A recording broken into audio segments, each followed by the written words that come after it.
당신의 퇴직금 10년 뒤에도 안녕하실 것 같습니까? 우리는 모두 퇴직 후에 화려한 삶을 꿈꿉니다. 하지만 오늘 저는 30년간 성실하게 일한 대가로 받은 퇴직금 전부를 단 한마디 말에 넘겼다가 모든 것을 잃은 한 남자의 이야기를 해드리려 합니다. 그를 무너뜨린 그 한마디는 과연 무엇이었을까요? 이것은 단순히 돈에 대한 이야기가 아닙니다. 퇴직이라는 문을 여는 순간 우리가 평생을 쌓아 올린 돈과 인간관계가 얼마나 허무하게 사라질 수 있는지에 대한 냉혹한 현실 보고서입니다. 대기업 부장, 공무원, 교사, 우리 주변에서 선망의 대상이었던 이들도 퇴직 후에는 예외가 아닙니다.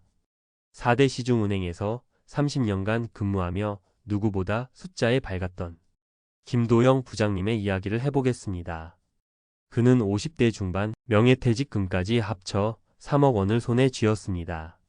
당시 기준으로 상위 10% 이내에 드는 남들이 부러워할 만한 퇴직금이었습니다. 그는 생각했습니다. 이 정도면 그동안 고생한 나를 위해 그리고 가족을 위해 좀 써도 괜찮겠지. 남들처럼 해외여행도 다니고 좋은 차도 한 대 뽑고 품위 있게 살 수 있을 거야. 하지만 현실은 그의 기대와는 전혀 다른 방향으로 흘러갔습니다. 직장에 다닐 때는 생각지도 못했던 평일 골프 약속이 잡히고 옛 동료들과의 비싼 저녁 식사 자리가 잦아졌습니다. 새로운 취미를 위해 수백만 원짜리 장비를 덜컥 사기도 했습니다. 그는 자신에게 보상하고 있다고 믿었지만 사실은 정해진 소득 없이 지출의 가속 페달만 밟고 있었던 겁니다.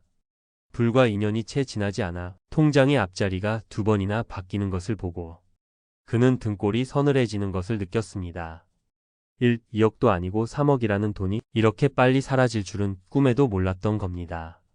김 부장님만의 이야기가 아닙니다. 이것이 바로 퇴직금의 착시 효과입니다. 목돈이 주는 심리적 안정감에 취해 매달 월급이 꽂히던 통장이 멈췄다는 사실을 잊는 겁니다.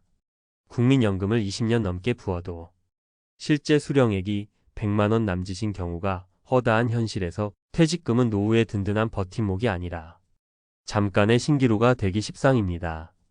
더 안타까운 것은 이렇게 줄어드는 돈을 지키기는커녕 가장 믿었던 사람에게 한순간에 빼앗기는 경우입니다.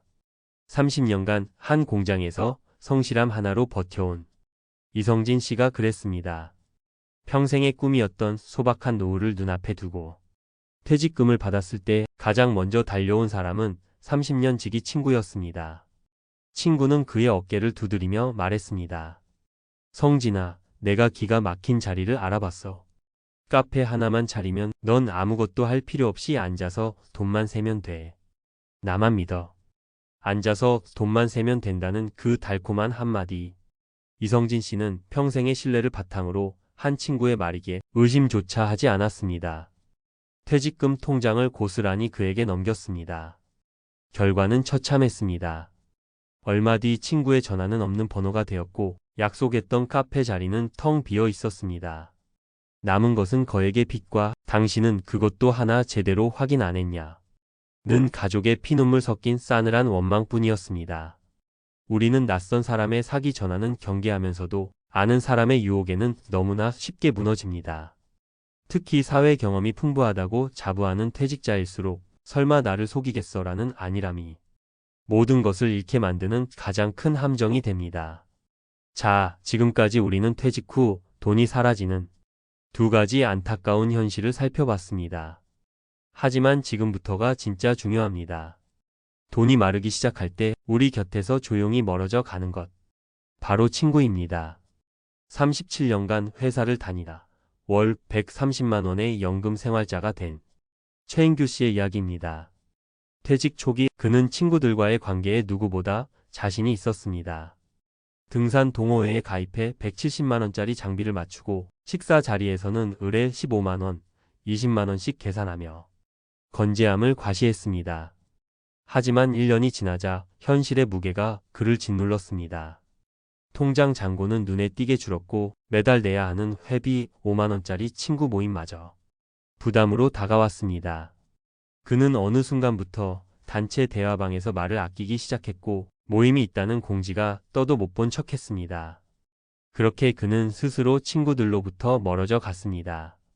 여러분이라면 이 상황에서 어떤 선택을 하셨을 것 같나요? 실제로 한 관련 연구소의 보고서에 따르면 은퇴자는 계속 일하는 동년배에 비해 우울증을 겪을 확률이 현저히 높다고 합니다. 직장이라는 가장 큰 사회적 연결고리가 끊어지면서 찾아오는 고립감 때문입니다. 오랜 고민 끝에 최인규 씨는 용기를 냈습니다. 모임의 총무를 맡고 있는 친구에게 전화를 걸어 솔직하게 털어놓았습니다. 사실 내가 요즘 경제적으로 좀 빠듯해서 회비 내기가 부담스럽네. 그래서 자꾸 피하게 됐어. 미안하네. 수화기 너머로 잠시 침묵이 흘렀습니다. 이내 친구는 의외의 대답을 내놓았습니다. 야, 인규야. 우리가 돈 때문에 친구하는 줄 아냐? 돈 없으면 어때? 그냥 얼굴이나 보러 나와. 회비는 걱정하지 말고. 그 순간 최인규 씨는 깨달았습니다.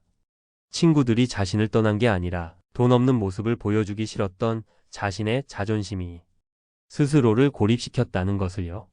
관계의 단절은 돈 때문이 아니라 과거의 나에 갇혀 현재의 나를 솔직하게 드러내지 못하는 마음의 벽 때문일 수 있습니다. 친구 관계만 흔들리는 것이 아닙니다. 어쩌면 가장 큰 균열은 가장 가까운 곳에서 시작될지 모릅니다. 바로 부부 관계입니다. 한 은퇴 연구소의 통계는 충격적입니다.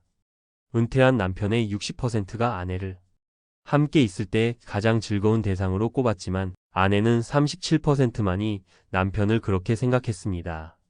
더 놀라운 것은 노후에 나를 가장 힘들게 하는 사람으로 아내가 지목한 대상이 바로 남편이었다는 사실입니다. 이것이 바로 은퇴 부부의 동상이몽입니다.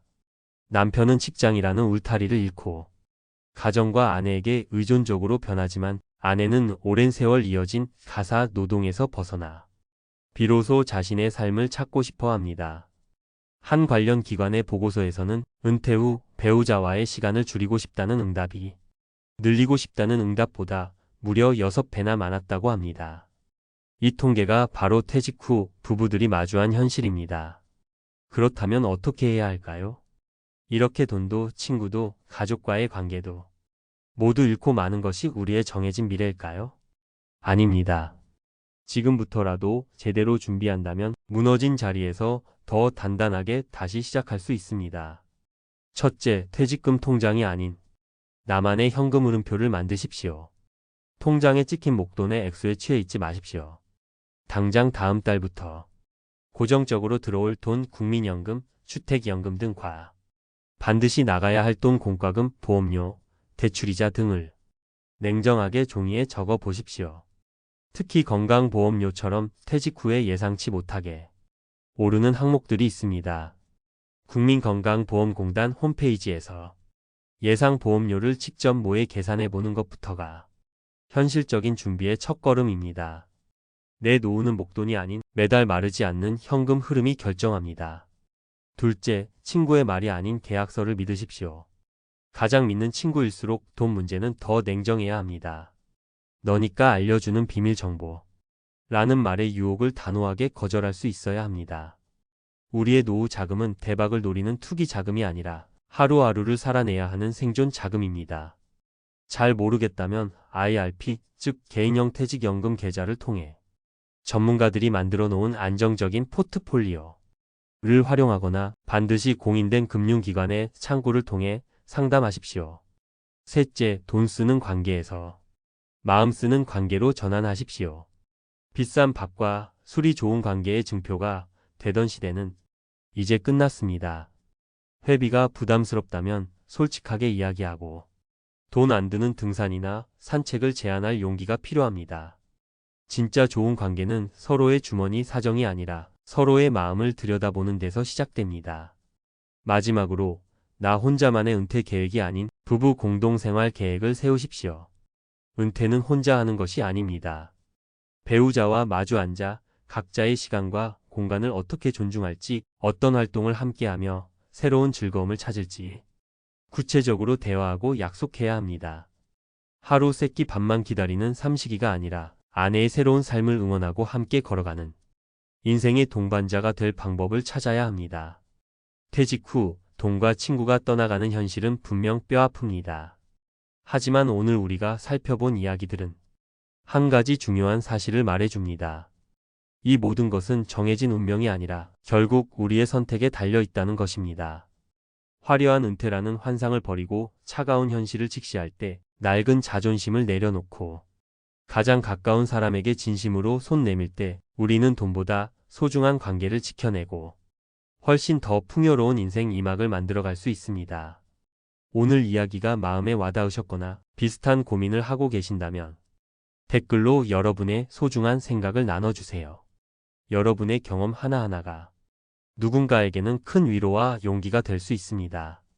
앞으로도 지혜로운 인생 2막을 함께 만들어가고 싶으시다면 구독과 알림 설정 부탁드립니다. 감사합니다.